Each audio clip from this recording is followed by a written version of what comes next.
Due to the graphic nature of this program, listener discretion is advised.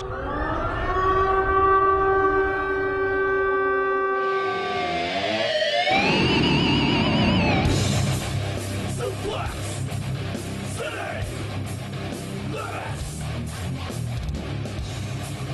Suplex! City! Limit! Suplex! City! Limit! Suplex! City! Limit!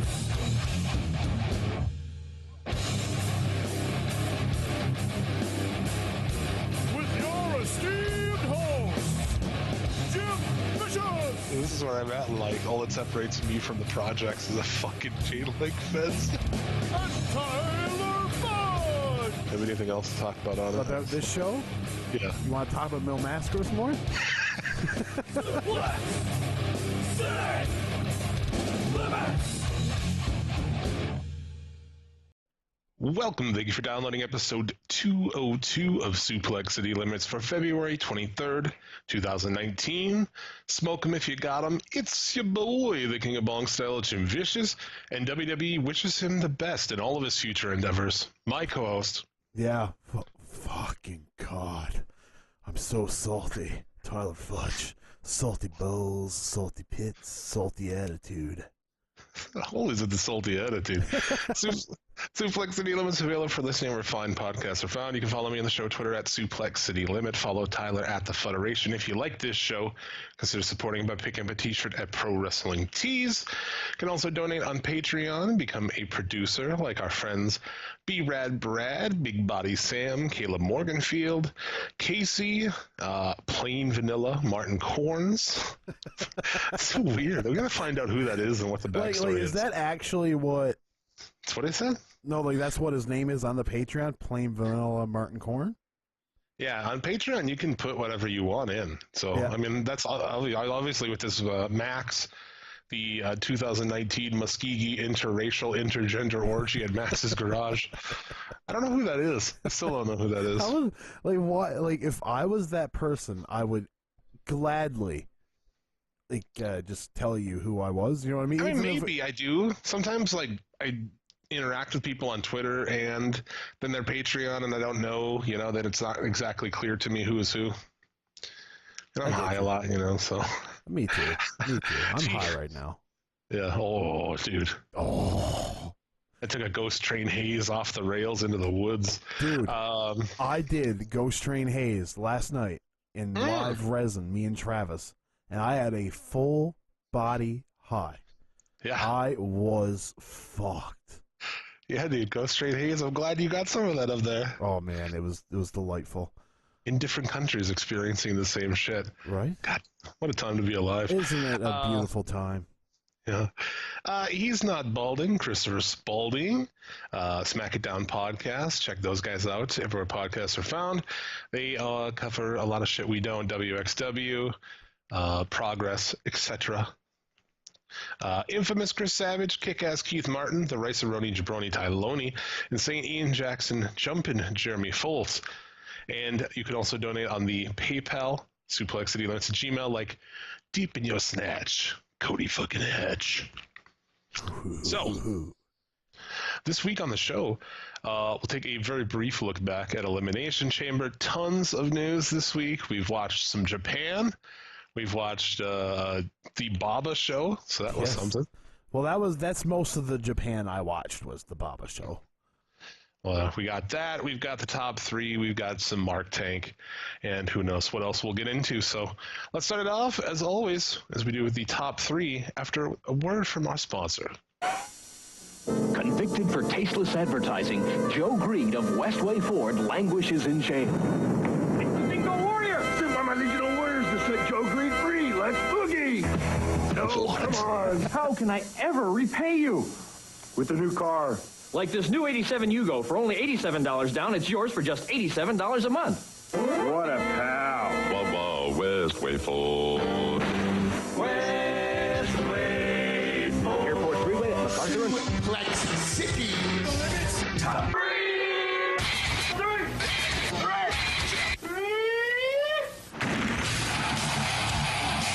Suplex City, let's top three our top three matches of the week. What the fuck was that? Was that Ultimate Warrior selling Yugos? That was the Ultimate Warrior selling Yugos. Selling shitty Russian cars? I was hoping you would know what a Yugo was, because I had no fucking unearthly idea.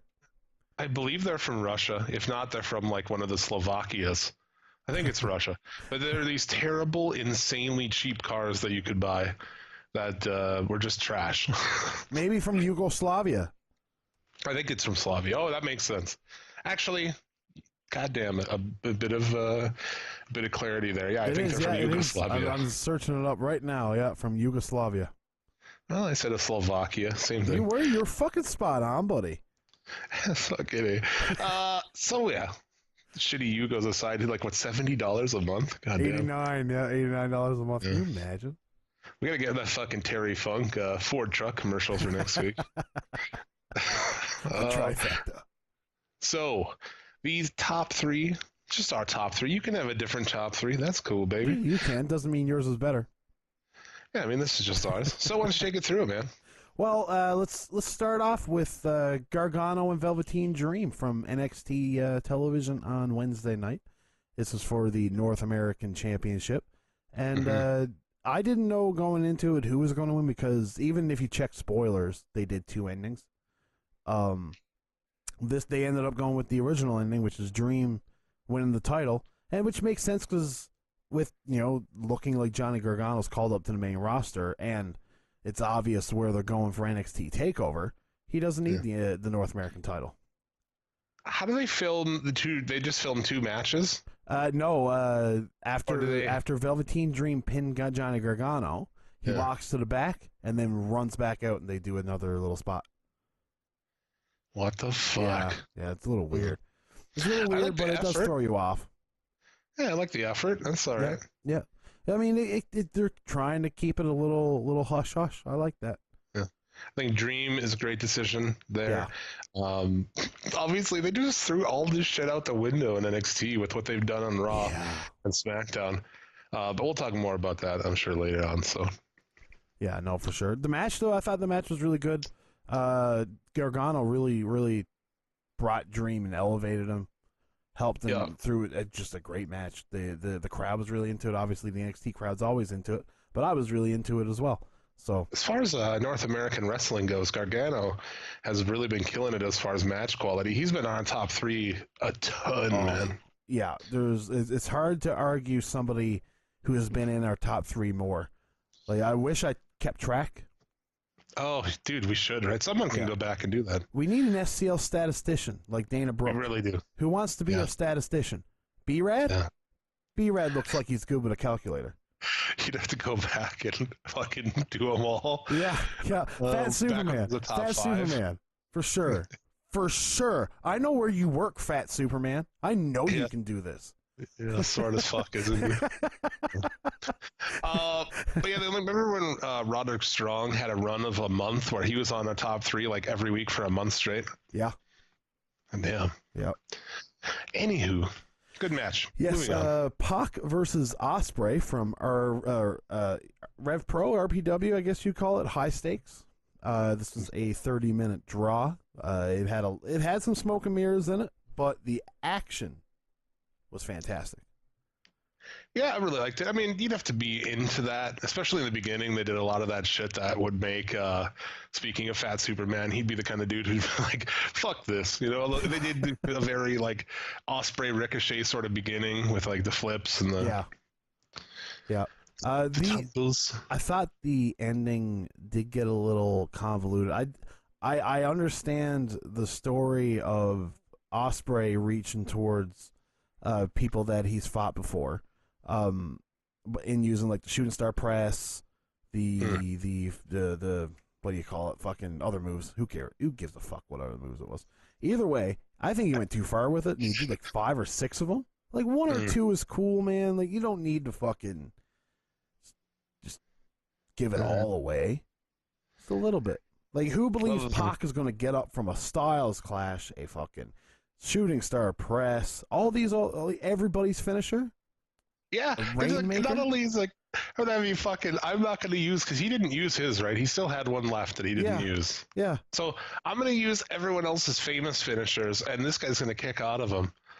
What? If I was AJ Styles and I called him up, like, you're a fucking prick, man. Right? Don't use the Styles Clash and have people kick out of it, you fuckhole. You can use it, but you better use it fucking to a finish. Yeah. Anyway. Yeah. Like, I can understand if you did a couple, but there's I don't know. It was too much, in my He opinion. did a Rainmaker, too, didn't he? He did a Rainmaker. When he whipped out the Rainmaker, I was like, really, man? You're going to fucking use the Rainmaker? Really? Like, come on, man. I don't care if you use it, but you better use it to finish a match or something. I don't know. I don't know, man. Like, I was always a stickler. I didn't like to see any, like, Mongo McMichael do a fucking tombstone. Like, come on, just let The Undertaker do it. You know what I mean? Like, who's going to believe on that? But I just feel certain finishers that are, just so entrenched in other performers, just leave it alone. Somebody else is doing it. Be original. Yeah. Unless you're going to, like, pull some kind of story, maybe. Like, if you're working with, like, Nakamura or something and you want to pull out a Styles Clash or at least tease a Styles Clash, I'd be okay with that. Yeah, but against Pac, who is, in my knowledge, hasn't faced any of those guys. Yeah.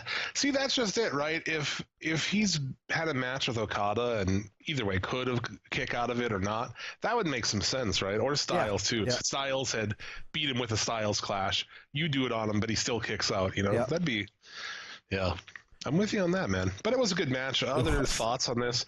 The crowd was amazing. They made it. Dude, the presence that Pac has for being a guy who's like 5 feet fuck all, he comes out, he looks like a fucking murderer, dude.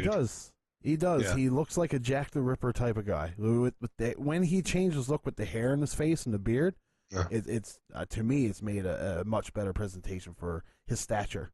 His entrance here too was great. Like for being a lower budget show, the lights, the music, like everything was really like.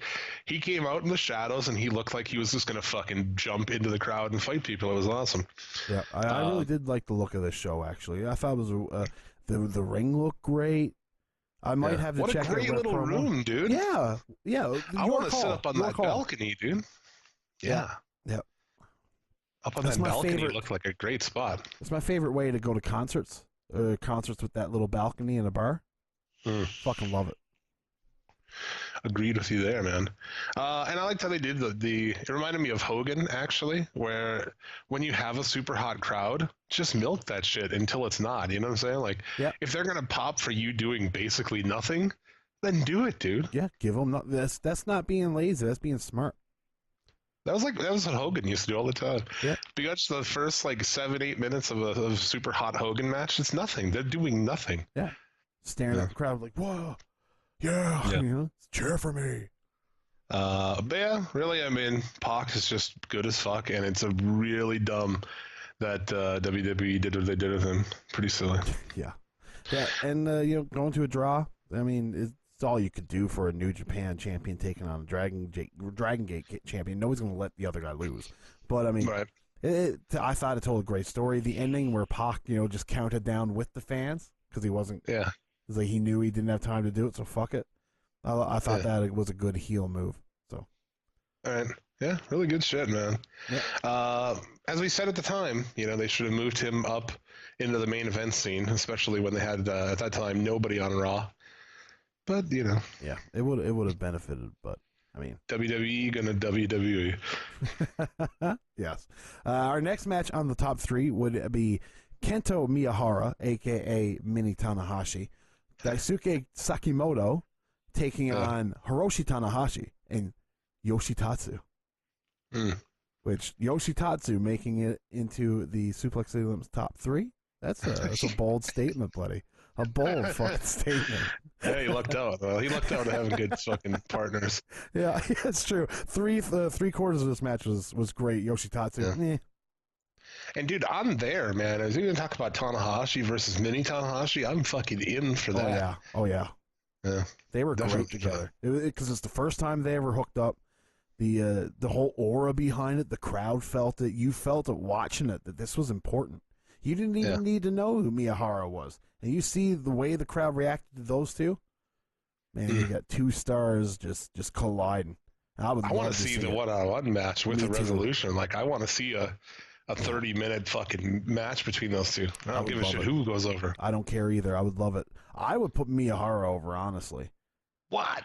Oh, yeah. Tanahashi being the age he is, probably will never fight this guy ever again. I think it would be a great rub for him.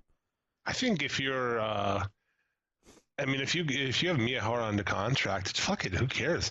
Let him. If New Japan will have him on their show and let Tanahashi beat it, fuck him, dude. I would say fuck it. That's good exposure. I don't know. Oh yeah, no, I would now. I wouldn't be against Miyahara, losing. That's for sure. Yeah. I'm with you on the story, though, that, he's a super fan, obviously, and he goes and eventually does beat him. That would be fucking...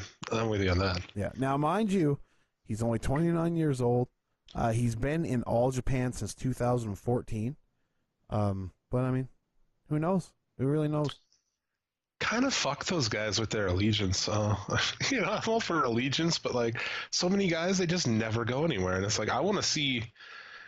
Almost like how... most wrestling marks, they want to see everybody in WWE for some reason. Yeah. Even though they hate it. I want to see everybody in New Japan. So. Yeah, I'd like to see everybody in Japan. Really, I'd like to see. There's so many crossover matches I'd love to see. Yeah. You know what I mean? Right. Exactly. I'd love to see a story play out with those two. But anyway. But you know what's one thing I thought was great about this match? That is just a small, minute detail in the entrances. Miyahara is the Triple Crown champion in All Japan.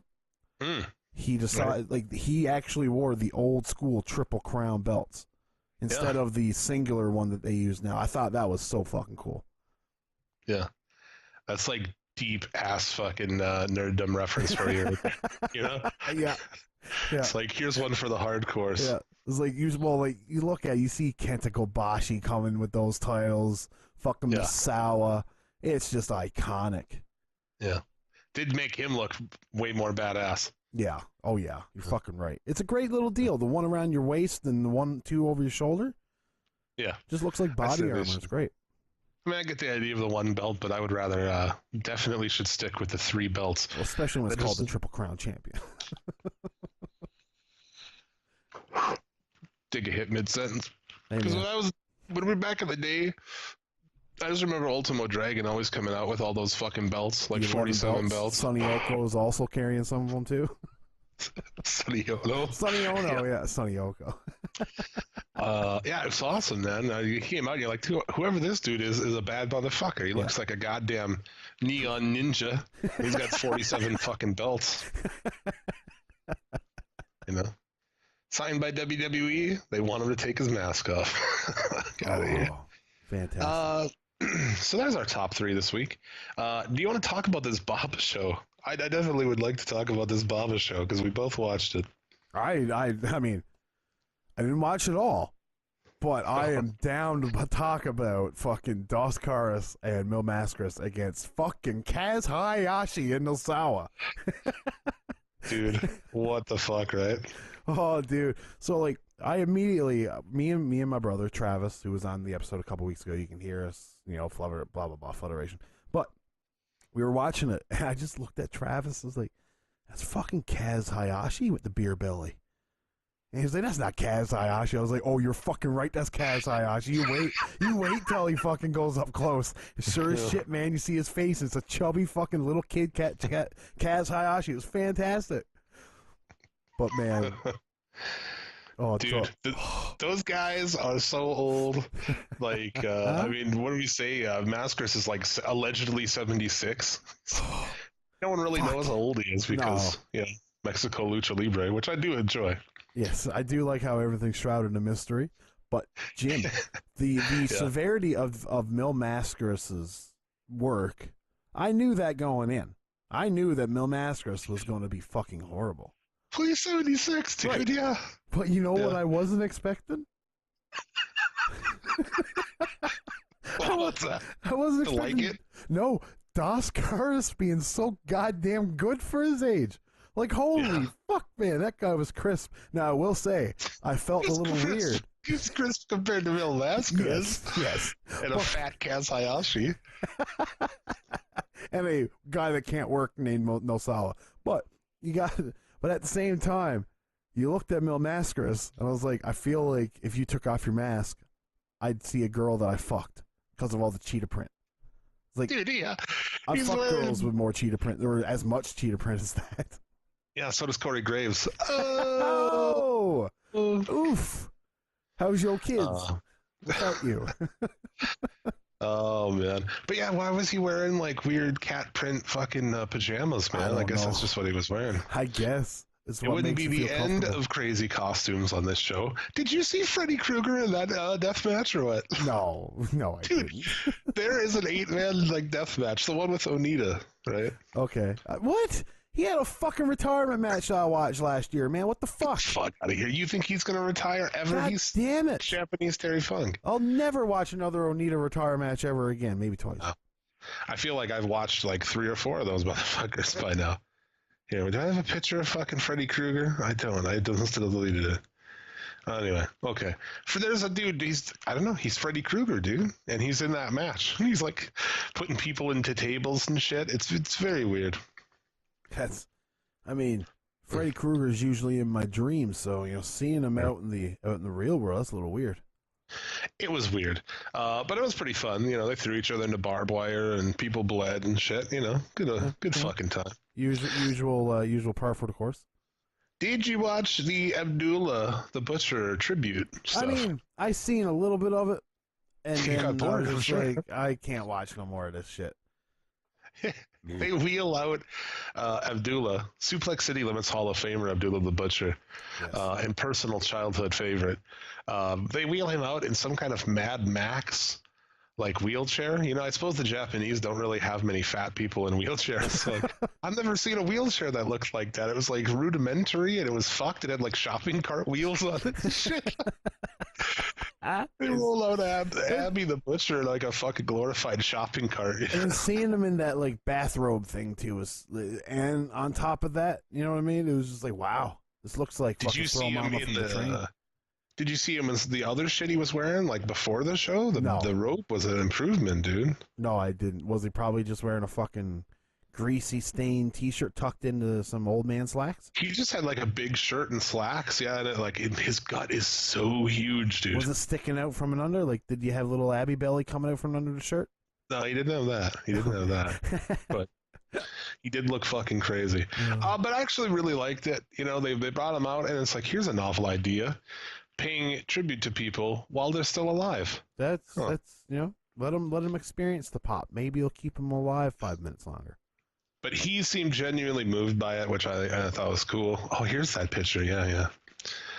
I'll try to send this over to you. He seemed moved by it. I enjoyed the video package. I liked seeing all of the old footage of all of his shit with Stan Hansen and Brody and all that shit. No, really good stuff. He's a good guy to Here, look at that picture. Look how fucking gigantic his gut is. If you click in that story, it shows a picture of him. So it's in this Fightful story, hey? Yeah. Okay. He's with Dory Funk. Whoa! Oh. That's a yeah. nice bum. There's nice. Look at that nice chair, man. It's pretty robust. Who the fuck designed that thing? It's so massive.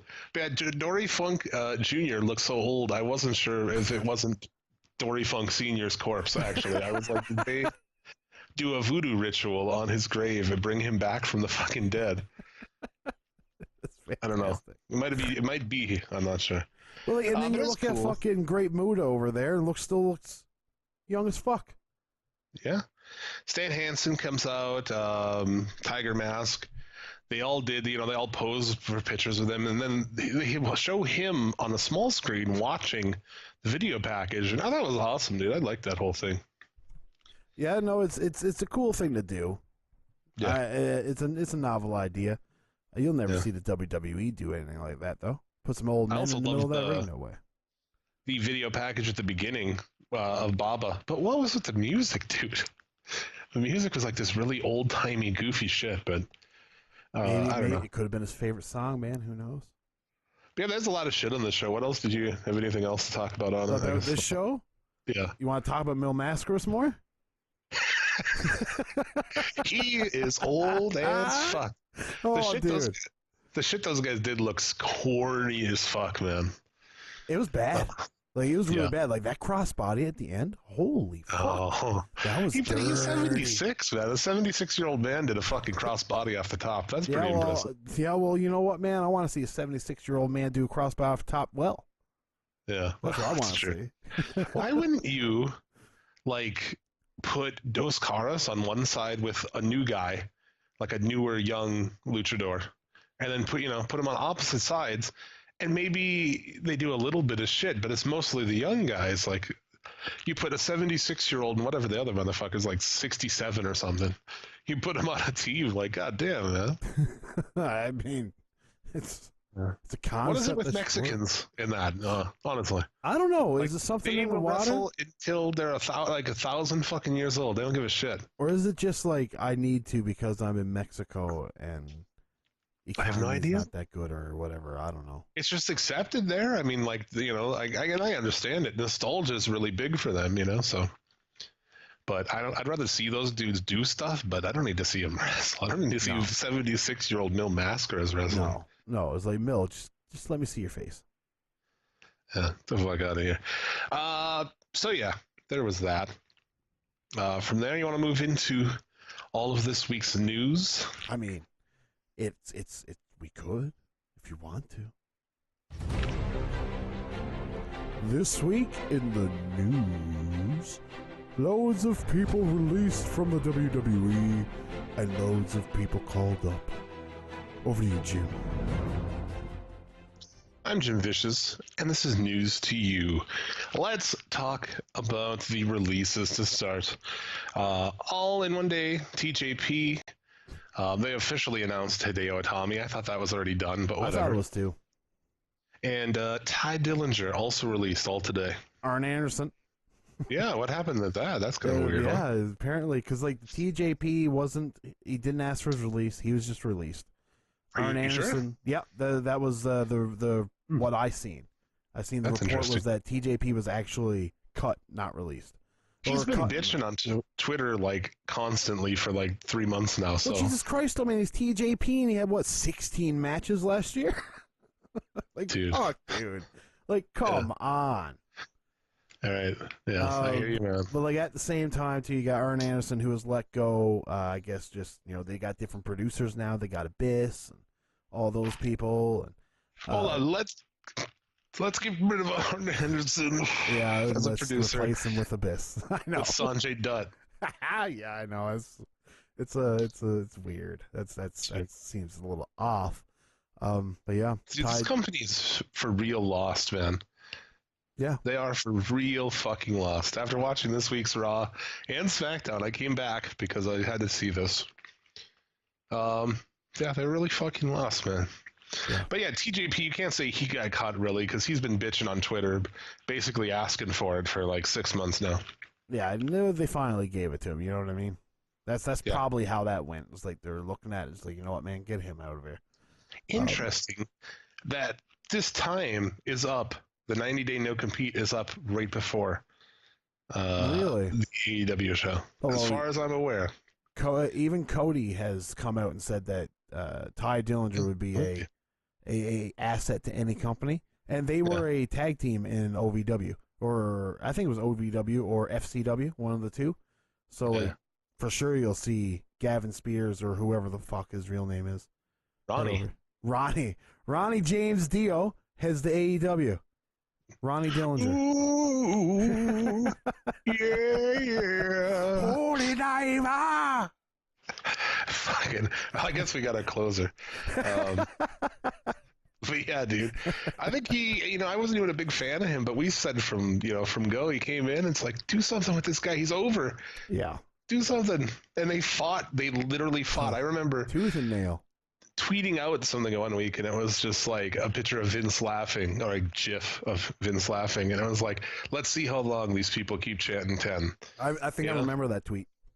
You're fucking right, because it was just, that's all it was go fuck yourselves with this 10 shit, all of you, Yeah. No. So I would like to see it. I'm behind it. I'd love to see him go somewhere and do something. The guy's got passion. He's good. He's been fucked by that company twice, man. Yes. He was there once before and like kind of got fucked around. Crazy. that was his stint as Gavin Spears. Yeah, he went in and asked on his birthday, I guess. Yeah. Yeah, if he can get released. Yeah. Well, at least they gave it to him. Did you know Peyton Royce was his girlfriend before that? Yes. I didn't know that. Yes, I did. Are they still together? Yeah. So he's just gonna leave and leave her there.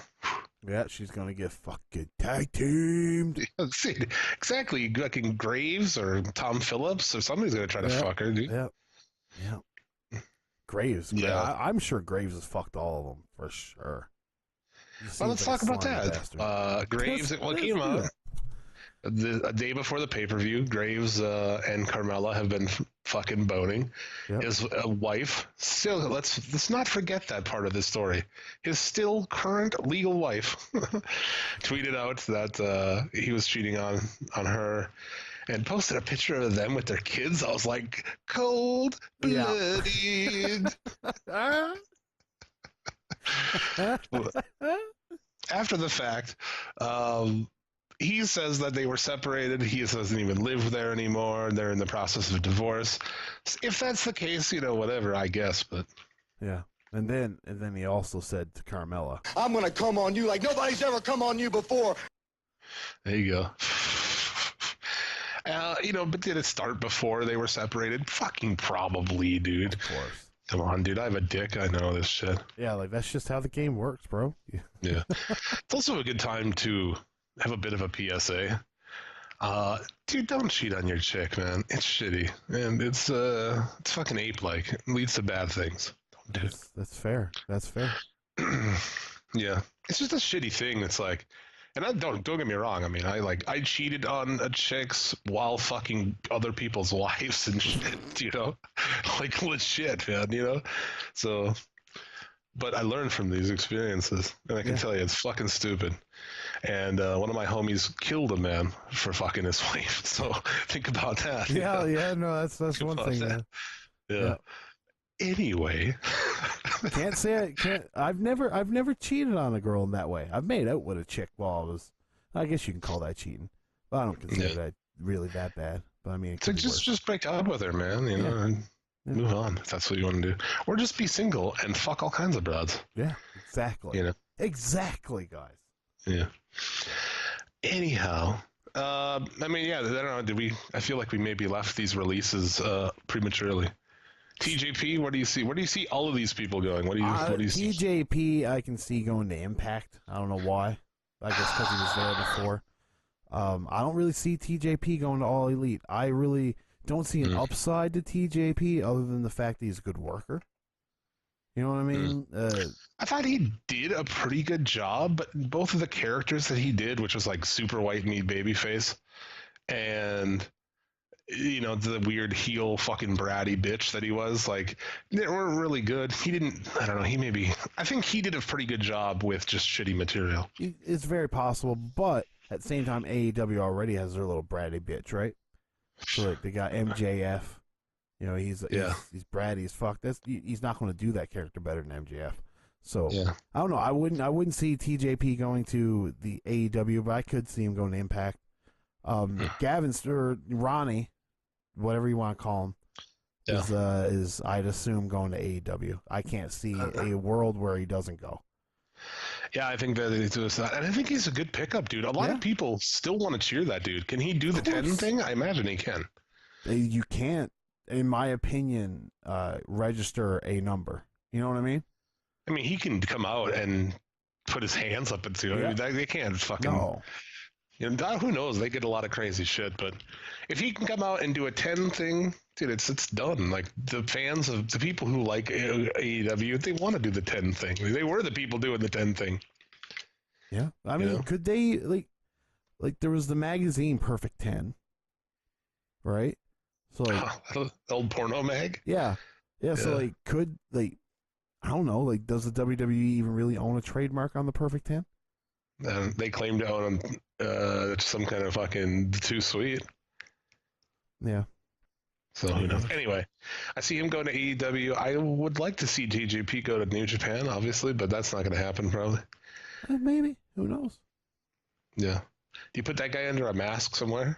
I mean, or do you think it's like he's too recognizable, and in these days you can't just do that? You probably couldn't get away with that these days, huh? Probably not. But I mean, he was Suicide in Impact, so. God, dude, fucking please tell me he doesn't go back and be Suicide again. Oh no, that would be fantastic. The Suicide thing was just so dumb. They just used it like every which way out, like fake fucking ones, and 5 people show up at the same place and all unmasked, and it's like, yeah, it's a little much. Especially Suicide was just a character for the first TNA video game. Yeah, they made him be a regular occurrence on TV. It's like, fuck me, man. And also, correction, the only Impact Wrestling game. No, they did one for the mobile as well. Cross the line. Yeah. That Hulk game that one. On 360 and PS3 is a fucking trash. Oh, it's so trash, but it looked tremendous. You might as well play the AAA fucking Heroes Del Ring one game. It's the exact same game. Yeah, but just with different people. Yeah, that fucking Lucha Libre game, it's like I didn't really like it. I played it. I wanted to play through the story of it, but it was so fucking hard, dude. Yeah, it's like, oh yeah, you take on 3 dudes at once and just get fucking pummeled into the ground by dudes in sparkly fucking pants. Teddy Hart. Was Teddy Hart in that game? No, I wish he was. But I will say, that's one thing I will say about that TNA game, though. When I first seen the footage of it, I was like, man, this is a good-looking fucking game. And then the game came out, and each wrestler had 4 moves. I was like, holy fuck. How do you play a storyline when you've done every move 6 times in the first match? Yeah. At least you can fucking pick how to do the moves. You play the new WWE games, and I don't even understand them. They're fucking trash. It's so convoluted. There's so much. Well, they're just shitty. Yeah, they're not fun. But anyway, we're way off base here. We got a lot of news this week. Anyhow, and we know fucking Kenta will be Kenta again. So of course, in Noah. Which, does Noah still work with Impact? I don't know. I honestly don't know.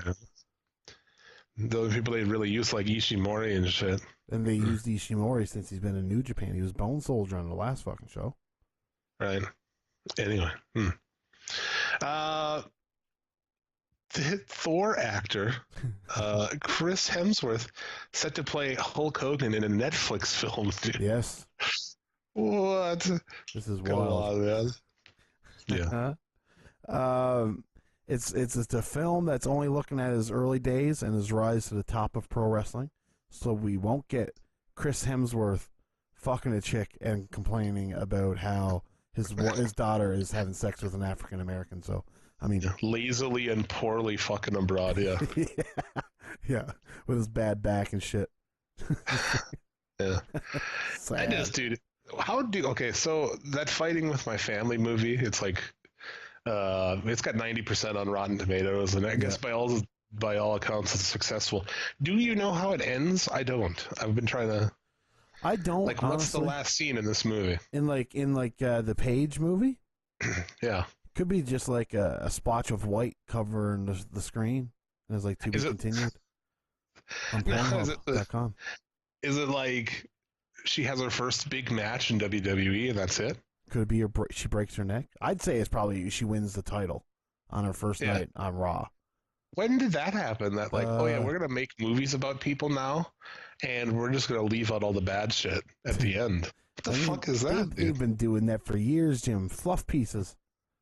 I mean, I understand that, but it's like it should have the text on screen, like, oh yeah, after this, she ran to fucking Mexico with an old fucking cokehead wrestler and possibly stabbed him. Yeah, possibly stabbed him in a parking lot and was recorded throwing drinks on him and assaulting him, and she lost a bunch of weight and looked like she was on coke, and she had a porn where she got fucking cum in the face with the belt and shit. I just think it's whack if people who don't know about wrestling walk out of there and like, oh, that's cool, she became the champion. And that's it.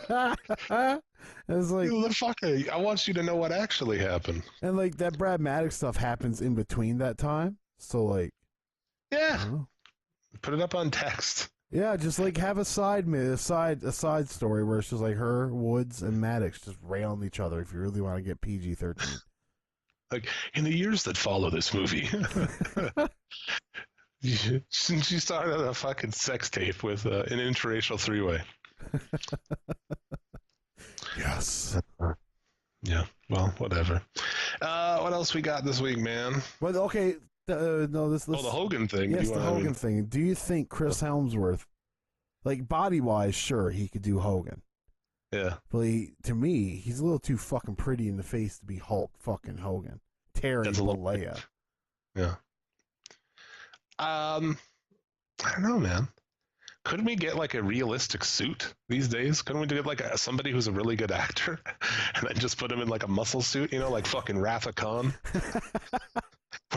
Where he's like Ratha Khan, he's like a 90-year-old dude's face and he's got like fucking super muscular body because he's got a muscle suit on. The last time the WWE has put a muscle suit on somebody, Jim, it wasn't a very good idea. A.K.A. Giant Gonzalez. I pass. Well, I'm not talking about fucking stapling fake hair to him or anything. He had fucking hair over his cock, man. It was fantastic. Imagine I remember when that that happened. That blew me away, man. What year was that? 92? 93? 93? I think so. So I've been fucking like 12. It was that blew me WrestleMania away. 10, so that would be 93, yeah? I think. No, 93 I think was 9. No, who knows? 90 was 6, 91 was 7, 92 was 8, 90. Yeah, 94 was 10. So 93, 94. Like 13. That blew me away either way. It's like, look at this fucking guy. Hair on his dick. And then I quickly realized who it was. I was like, I know that guy. That's El Gigante. Yeah, exactly. El Gigante. And El Gigante, as I call him on pay-per-view take two. It's a proper Because we fucking run into him every once in a while. Oh, man, we left him in our dust, thank fuck. Also coming up on the contract shit, Matt Hardy says he has like 11 days left of his contract. So do you think he has a similar deal to Jeff? Is Jeff almost up as well? You'd think so, wouldn't you? But I can't see them going anywhere. I really can't. Matt Hardy came up recently and said he's like, I haven't retired, man. I took some time off. I'm feeling better. I'm still going to fucking wrestle. So, yeah, I mean, I'd be all right with them in AEW. I would too, but I mean, I guess he does own the Broken character now, doesn't he? I imagine. I mean, he doesn't even have to be the Broken character. He can just be whatever the fuck he wants to be at this point. Yeah, but he can actually do the Broken character correctly. Well, yeah, that'd be instead of the half-ass lazy shit we got with Woke and Matt Hardy. What happened with that? I wonder how that went down. Where they just like they put their own shit and they're like in there, or I don't know. They fucked it up. Yeah. Oh, they easily fucked it up. We always said like, oh, him and Wyatt, that could be amazing, and then they did it, and it was like, what did you do? Yeah, still better than him and Randy Orton. Oh, easily with the maggots on the. Yeah, it'll still be the best WrestleMania picture we ever had, though. Oh man, I'm just looking through my stories here. Speaking of Paige, let's go back to Paige. Oh, yes. Quote this week: "It was never WWE holding the women back. It was the fans not taking them seriously." This like seriously, actually, like kind of angered me. Yeah, I can understand why. It was absolutely fucking stupid. Yeah. Like I'm sorry. I apologize, Paige, that I booked women to be in minute-long matches and have matches where they tore each other's clothes off and wrestled in mud and shit. I'm sorry that I did that. Yeah, I apologize for all of us dirty creatures. Yeah, it was all our fault. You dirty, disgusting bitch. Go back and watch. I always talk about it with women's wrestling and the history of women's wrestling because we did it on pay-per-view take two, this big AWA show from 1983, I think it's 83, 84 maybe. There's this women's tag team match and they're legit. They're good. They're working good psychology and they're taken fucking seriously. And that's 1983, man. Yeah. So you can't say like, oh, it took until 2017 and now we're rewriting history. It was already fucking done. It was already done. In the 50s, women were like, Mildred Burke was a huge draw. She was like fucking headline shows and shit. What the fuck are we even doing? Your company are the ones who did this. It's very true. It's very. God damn it. There's no way you can argue that the WWE didn't pigeonhole women's wrestling. You can't argue it. It's just like the fact that you everything would is come out and say revisionist that. history. Well, yeah, it's all revisionist history. But like even the fact that you would even say that as Paige, it's like you're obviously vying to still have a job in a company that has no use for you anymore. Yeah. You know what I mean? They have no use for her. She's not on TV. She can't wrestle. Now she wants to be in the Hall of Fame. It's like, come on, give me a fucking break. Go make pornos. Jeez. Yeah, you're way better at that. But yeah, man, it's kind of up to like podcasters and shit to put stuff out there and leave it littered across the internet. The actual history of pro wrestling, you know? Yeah. Because in the future, how are these fucking people going to know? They're going to watch WWE shit. There's already, I see them on Twitter all the fucking time, where somebody will try to argue something with you, and they are like WWE Network as a fucking human being. You know what I'm saying? It's crazy. Monday It's like, Night Wars. it's like, bro, they have no idea how this actually happened. No.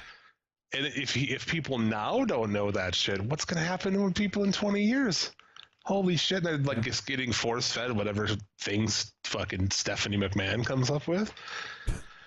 Yeah, I don't want to think about that, Jim.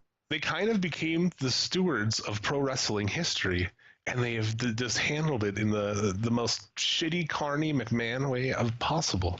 Terrible.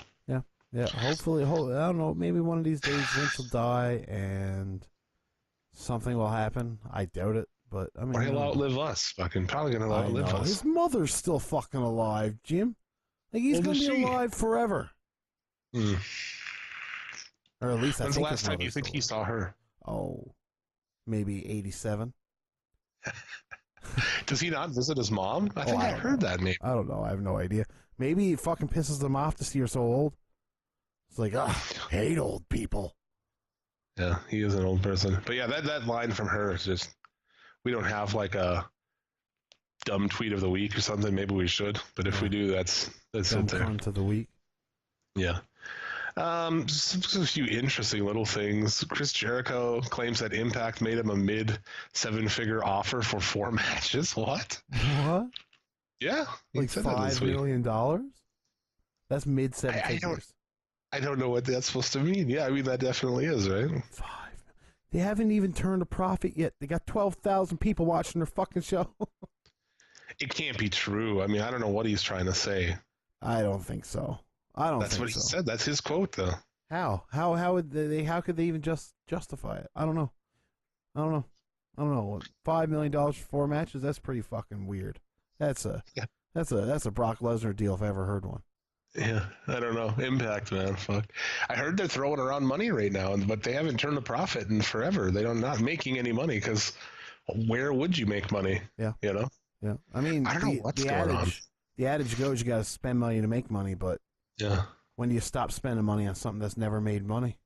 I mean, honestly, at this point, that's a good question. Do you put MLW ahead of Impact as far as just reach and just in the rank of promotions in this country? They've got to be on equal territory with them. Hold on, let me check something here. I want to go on YouTube for a second. All right. Just want to check and see how many views the latest MLW video has got. Okay. I think it just went up today, though. Okay, well, I mean, last week's video. Okay. You can look that up. I mean, it's got to be debatable. They're both on nothing channels. BN Sports is a little more well-known than that other one. I don't know who has more reach. I think BN does have more reach. Let's just base it off of the YouTube views. Yeah. MLW's last episode got 32,000 views. That's not shit. It's not as bad as the Impact's whole thing on Pursuit for 12,000. But now I'm just going to take a look at the Impact Twitch and see. Okay. I just don't know how to find that, honestly. Good luck. I'll let you work on that. But either way, it's pretty ridiculous at this point. I don't know what they're doing over there. What else we got this week? Oh, is that a Hulk Hogan movie? Did you see that Iron Sheik wants to play himself? Yeah. Otherwise, this movie worse than Notebook? Other than worse than The Notebook? It's fantastic, isn't it? Yeah. Dude, it's such a great... The quote is amazing. The jabroni of the jabroni movie for the Hollywood blonde jabroni. Need to have the most excellent leading heel to make the Iron Sheik look like the legend. Problem, nobody heel enough to be the legend. This way, only person that take the Chris Hemsworth look like the real babyface is the legend Iron Sheik. Otherwise, this movie worse than The Notebook and worse than the Jabroni Bet Midler Beaches. This movie never be the Iron Sheik movie. Or the movie White Chicks. What? He's so fucking crazy. Now, Jim. Yeah. Okay, so I'm looking at the February 22nd, 2019. That would be today. So I doubt there's been 2.8 million views of that today. That don't seem correct. 2.8 million views? Yeah, there's no way that somebody has watched that video 2.8. That's not possible. That hasn't been done. There's no way. Maybe that's like their whole channel's views and over a long period of time. That's what I'm thinking too, honestly. I don't know. There's not. Twitch is not that good. I'm not a fan. No, it runs like shit, doesn't it? It seems like it's like a website or an app that's from like 10 years ago. Yeah, it seems like very. Yeah, it's kind of goofy. Roman Reigns will be appearing next week on Raw. Yes, I would imagine that. Yeah, he will address the status of his fight with leukemia this Monday on Raw. Hashtag fighter, hashtag proud, hashtag classy. It's classy. Classy. What's classy about that? I don't even get it. I really don't know. So what do you think? Is he either he's coming back or he's not coming back? I would imagine. I'd imagine he's coming back. Honestly. Proper rating on the way to the road to WrestleMania. That's probably what it is. That's what they did last week with this whole NXT thing. They had a really great first hour, 3 million viewers for the first hour, because it kind of went around. I was like, oh, Triple H is in the ring, and he's announced that all these guys are going to debut. People started watching the show, and they're like, fuck this show. They didn't watch it to the end anyway. No. But the first hour had 3 million. First hour had 3 million, and then, it just fell. What do you think he's going to come back and set up an angle for Mania or something? Who knows? Who knows? I really, honestly, a part of me hopes, because in my opinion, it's been too soon. In my opinion, and I don't know. It's morbid to say. I don't know, but like, no, if he is coming back, wouldn't you just do it like day after WrestleMania? Yeah, exactly. Surprise after Mania. I mean, like open Raw with it or something. I don't know. Yeah, because like. You know what'll happen is they'll bring Roman back and they'll be like, well, let's put Roman in the main event. You know what I mean? It's like you've got this surefire main event being told with Becky Lynch. Just go with it. Oh man, I would fucking laugh my ass off if that's what they do on Monday. He's coming back and they put him in the main event spot. Push off this fucking match. Yeah. Rollins gives him this fucking Royal Rumble win to take on Brock Lesnar. Dude, I felt like, you know what I felt like, honestly, after watching Raw last week? They did, even before they announced Reigns, Ambrose and Rollins have this, like, they're friends now again, because Crazy Dean. And I honestly, my notes say, Shield reunion, question mark, because of course, dude. Yeah. So there you go. Reigns comes back. They fucking do something. I don't know. We'll see. It's dumb. It is dumb. Hopefully, I hope the guy beat leukemia, but that said, like, I still don't want to see him on TV or wrestling, you know? I mean, I'm not going to be watching weekly WWE anyway, so. No, I'm not going to either. I'll put up with it once a month, I guess. Well, if they do something, then I'll check it out. But yeah, what else we got this week, man?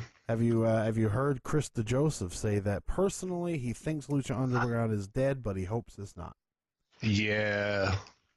It's a sad day. It's a sad fucking day. It's a sad day. Lucha Underground is my favorite wrestling product. I mean, dude, possibly ever? I don't know, man. It's hard to say. I really like it. And, I don't know. I thought the stories were great. I thought the wrestling was awesome. I just loved everything about it. It was like taking wrestling in a completely new direction, somewhere nobody's ever done. I don't know. Yeah, I like it. To me, they brought it in a completely different direction for the first 2 seasons, and they lost it after that. Yeah. To me, I thoroughly enjoyed season 1 and most of season 2, but after that, they failed to really compel me in the way they did the first season, and I can't tell you why or what was the reason. But I don't know. Every year that it went on, I was less and less interested in it. Like I by no means sit here as excited about Lucha Underground as Jim, but in the same time, I do like watching Lucha Underground because it's different. And once I start watching, it's cool. But until I start watching it again, I got no interest in it. You know what I mean? I got one of my homies who he watched wrestling back in the day. You know, and when everybody watched wrestling, but that was it. You know. And him and his son's like 12 years old, and they started watching. I was like, check this shit out, man. And they love it. They watched all of it on Netflix, and they're like totally into it. Lucha Underground fans, and that's the only wrestling they watch. Yeah, no, it's. I like the stories. You know, I don't get the whole flack on the blasting them for having supernatural stories. It's awesome. Like, yeah, it was like that's again somebody holding wrestling to a higher standard than it should be held. All of these people I know, like I got who were like big Attitude Era, you know, Monday Night Wars, let's say that, Monday Night Wars wrestling fans, when all of us were, who I've got to actually check out Lucha Underground, they all fucking like it. They all become fans of it, so. Yeah. It's just on this dumb channel and shit, so hopefully it comes back, because there's a lot of stories that have to be finished. And you better at least, like, write the shit and release it, Chris, motherfucker. So hopefully that comes back. Yeah, I agree. And well, you speaking of like people being into Lucha Underground stuff like that, there's a good video on YouTube now on a page called Now This Nerd. Yeah. It's why nerds should love pro wrestling, and it's him going through why nerd culture and pro wrestling are such one and the same, and how nerd culture, why it hasn't embraced pro wrestling, is a mind-boggling thing. Did you know, if you look at the wrestling bubble and the most popular times of wrestling, it's been in the least popular times of comics, and when comics become popular again, wrestling dies down? That's a really interesting fucking side that I'd never looked at before, never heard before, never ever thought of.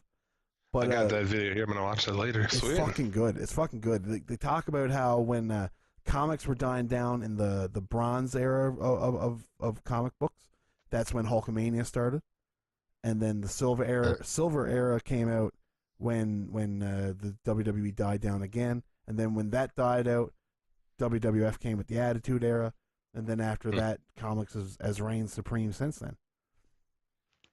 That's super interesting, man. It is, and it's worth a watch for anybody. That's why I liked Lucha Underground too, because it was legit superheroes, you know, like Aerostar, who can go into outer space, he can fucking travel in time, and there's a fire-breathing dragon, and you know. Yeah. No. Dude, they did that fucking Indiana Jones shit with Johnny Impact and Taya. They cut fucking that snake dude's head off and shit. What? Go on, man. It is. It's interesting. I do like it. Yeah. So hopefully they can figure it out. On that subject, though, do you think so? There's like 3 networks, it sounds like, right? Discussing shit with AEW. Why can't one of these, who they don't go with, pick up Lucha Underground? Because El Rey owns it. Well, El Rey, if they don't want to keep doing it, they can sell it or something. But they probably want it for what do they call it? When a show has 100 episodes, it goes syndication. Well, the problem with it is El Rey doesn't have enough of a reach. People in, you know, like for you, you couldn't buy it legally. You can't get it legally. Same with the UK. I could buy it a year later. Okay. That's fucking crazy. The UK has, I think, still no way, as far as I'm aware, to purchase it legally. So you can't do it that way, man. You gotta have the shit available. So a ton of people stole it. I stole every episode. I never watched that show. I never had El Rey. Are you kidding me? I would steal that cocksucker like a thief in the night, man. I'm gonna go on YouTube and because they do it on YouTube. It got through. I'd watch a lot of them on there, and they'd have tons of views, man. There's a lot of people who want it. It got me back into pro wrestling. I don't know if I've said that. I mean, I can see it like rekindling that passion for sure. I was all out on wrestling for a while there because like in the early, like after the Monday Night Wars, I watched Ring of Honor, and then I dropped off on that, and I was pretty much out of it. And then I heard about Lucha Underground, and I was like, that sounds awesome. I watched that, got into it. Then I got the network, and yeah, fucking here we are. I blame Lucha Underground for all of this. Yeah, fuck you, Lucha Underground. Yeah. What else you got in news, man? I got nothing else in news, honestly. Do you have anything else in news? I don't know. You hear this shit about Vince McMahon and Triple H kind of arguing about shit, and Vince wants to like prove him wrong, like take people that Triple H is like these people are stars, and then like Vince kind of like wants to say, like prove they're not, and shit. That can't go bad, right? I was told there's a weird dynamic at play where Triple H hypes the guy and Vince tries to prove him wrong.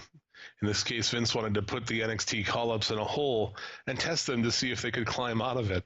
So this is metaphorical Vince throwing them in the deep end of the swimming pool and seeing if they'll drown or come up for air. Boy. Yeah. That's, to me, if you want Brad Shepard is the Brad Shepard reported on Oh You Didn't Know. So I don't know. Who is that guy? What is that? I mean, I don't know how credible this is. I'm just saying, like, we'll talk about gossip on this show. I'm gonna fuck. Of course. You ain't above gossip, bro. No, bro. We ain't National Enquirer up in here, but I'll read that every now and then. But no, I don't know. It's to me, you look at it. If he's going to be a businessman, let's just put in an example of Johnny Gargano and Tommaso Ciampa. Let's say you've paid them $75,000 a year for every year they've been in NXT. So let's call it a $500,000 investment, right? What is the good of that $500,000 investment if you're just going to throw it away? Why are you wasting money like that? Like why are you so old and stubborn? Dude, you could call him up and fuck the best story possibly in all of professional wrestling. Yeah. Fuck it in the ass. I'm putting these guys on a tag team and they're going to work babyface. Vince has never been above that, though. Ever. Like he did with the Bashams in OVW. Crazy. Well, yeah, but... Dude, come on, man. It's crazy. It's fucking crazy. Yeah. Yeah, it is. Vince is fucking crazy. The whole thing is crazy. Yeah. It really is fucking out of control. I don't know. What are you going to do? So, I was looking for a tweet. Of course I don't have it. It's like such a reoccurring thing on here. Like, oh, I have this tweet, and then like I don't really. Hey, you hear about this tweet that I don't have anymore? Yeah, that one. Yeah. There you go, exactly. Some quick things. PJ Black claims he turned down an NXT offer before signing with Ring of Honor. That's fair. Fair enough. That dude's super talented. That was a great pickup for Ring of Honor. It was. The Miz and Maurice. If he cannot break and kill himself. Yeah. Miz and Maurice are expecting baby number 2. Good on them, I guess. So, yeah. Ricochet is pulled from upcoming Evolve shows. So, if he's going, I guess he's going to be on this show now. Yeah. Yeah. So, no more Evolve shows that he was supposed to be doing. Dusty Rhodes Classic is returning. A lot of it's been taped already. There's spoilers. I can tell you who's in the finals if you want. Oh, no, don't do it. Don't do it. Oh, okay. Well, you're going to be very disappointed when you watch that, just so you know. So, if you want to be disappointed in watching the Dusty Rhodes Classic, then I'll leave you alone. I, myself, not watching it. Yeah. I heard them too, so. What else we got? Sasha and Bailey show up at NXT, I guess, to maybe defend their pointless fucking belts there. The only reason that I want to see them take them to NXT is so that they can lose them to a proper tag team. Like Io Shirai and Kairi Sane. Yeah, exactly. Yeah. What is their name? They had it going, people are calling. Sky Captains or something like that? Is that what it is? I think so. I don't know. Better than Sasha and Bailey. The Boss and Hug Connection. Yeah, you're fucking right. It's better than that name. Joey Janela's Spring Break. I've never watched these. I know you have. They sound amazing. Tell me what the fuck this clusterfuck match is. The Clusterfuck Battle Royal is, I believe, a Battle Royal where you can... No, that's the Battle Riot where you can bring a weapon to the Battle Royal. The Clusterfuck Battle Royal is just a Battle Royal that's just a clusterfuck of all kinds of people that you never thought would be in a Battle Royal. Is it super long? I don't think it's that long. Because he says... He tweeted out, "Gonna put Ethan Page through hell to agent this 5-hour-long match. It'll be the greatest moment of my life." I don't think so. I don't think he has a 5-hour-long Battle Royal. But I don't know if he's got something planned for a 5-hour-long match with Ethan Page. But I don't know. I don't think that'll be fun to watch after the first 35 If this minutes. clusterfuck match is 5 hours long, I think he's joking about that, making shots. But anyway, dude, did you see who's been announced for this thing? No, I haven't actually. S.A. Rios, a.k.a. Mr. Aguila. No. S.A. Rios. And dude, Mantar, too. Oh, I'm in. Yeah. Fucking in. Yeah. Goddamn Mantar, man. It's going to be cool. I hope this is on Fight TV. I would imagine that it's a GCW show, so I'd imagine it's on Fight TV. I got to watch it this year, man. There's a part of me I really would like to partake in a lot of the WrestleMania weekend stuff this year. You know what I mean? Yeah. Like watch a lot of the big shows where I usually don't. I'll watch the Takeover, I'll watch WrestleMania, and like 3 weeks later I'll start watching some of the WrestleMania stuff. Yeah, we'll see what we can pull off that weekend. We'll marathon it. Yeah, I might have to clear my schedule. Speaking of Battle Royals, the over-budget Battle Royal is coming back for Double or Nothing. Yep. With I assume Kip Saban, the new requirement, I guess you'd say, for AEW, will be in that. The winner receives a great incentive. A unique opportunity, as Dario Cueto would say. A coupon for $10 off at Ribeiro's Steakhouse. It was implied that Sonny Kiss, Brandon Cutler, and Kip Saban. Who the fuck is that? It's the newest guy they signed. I believe he was a part of what match? He was in a match on that high stakes show with Pac and Ospreay. He was in the semi-main, I believe. Kip. I don't like the name Kip. Like Kip Winger. Kip James? No. Hard pass. I'm going for Sonny Kiss in that then. I mean, I would imagine there's going to be more than the 3 that have been announced. Yeah. The Ring of Honor World Championship will be defended in Israel for the first time. Oh. Yeah. During Israeli Pro Wrestling's Passover Bash. In Natanya, I guess, maybe, on April 21st. It's a post-420 celebration. Good. This is my birthday. Yeah. Jay Lethal will be defending against... No way, dude. This guy, okay. This might be better than Midnight Cannonball. This guy's... You would actually... What would you shoot a Midnight Cannonball out of? Maybe you'd shoot it out of a Jewish cannon? The Jewish cannon, David Starr. Holy fuck. David Starr, the Jewish cannon. Oh, dude. ACH and David Starr as a tag team. Oh, I think it's some kind of double team maneuver where he launches him. Oh, god damn. The Midnight Cannonball coming out of the Jewish cannon. Oh, yes. Yes. Yeah. Count me in. That's crazy. So that should be interesting. The Jewish cannon. Great. And the last story I wanted to talk about here is China being inducted into the Hall of Fame alongside of DX. Yes. And the ensuing anger from some people. China's mother is thrilled over this Hall of Fame induction and says she'll be in attendance. So if she's happy, you should be fucking happy too. Right? Shut the fuck up already. This whole, I don't know, white knight. It's not necessarily a white knight because you can't really fuck China now. She's dead. You could, I guess.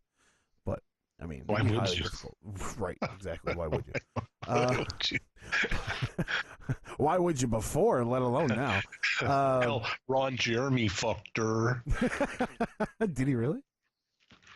Yeah, and a porn. I would fuck her, I guess, just to be, Eskimo Brothers with Ron Jeremy. And that's fair, but there's a lot of other people you could fuck to be Eskimo Brothers with Ron Jeremy, though. Yeah, but dude, you could be Eskimo Brothers with Triple H and Sean Waltman. Yeah, I suppose. Yeah. I suppose. Countless porn stars. Yeah. It's good stuff. But yeah, her mom is happy about it. Her, family, everyone seems happy about it. Just calm down, dude. Who cares if she's not in by herself? Yeah, I mean, that doesn't matter. That's not an issue. You know what I mean? Yeah. Owen Hart's not in the Hall of Fame and never will be. That's because his wife won't allow it. Right, but like that's a far bigger travesty than China. Well, as we've said many times, people get bent out of shape. This person shouldn't be. It's their Hall of Fame. Yeah. And their Hall of Fame has no weight at all, to it. I mean, they've put people in and made it. It's a fucking joke. It means nothing to me as a wrestling fan. That's why we have our own Hall of Fame. Yes. That we've been doing for the existence of this show. And I think it's the best Hall of Fame in all of pro wrestling. You can check it out on our Facebook page, bitch. I think it's the best Hall of Fame in wrestling. I think it's better than I'll put it up against the Wrestling Observer one. There you go. Fuck. Anyway, is China worthy of their Hall of Fame? Sure. Is she worthy of our Hall of Fame? No. Like, there's an argument to be made about her deal in pro wrestling and wrestling with the men and whatever, but poorly, yeah. She was, I wouldn't say that she's a Hall of Fame worthy wrestler, but as a character and then like what she meant in the business, it works going into the WWE Hall of Fame. Fucking Ghost Train just went right through. Ghost Train, motherfucker. Oh yeah, but yeah, their Hall of Fame doesn't mean anything. Fuck, Coco Beware's in there and shit. Exactly. I guess we have some oddballs too that people could be like, really, but it's a fucking good marquee Hall of Fame.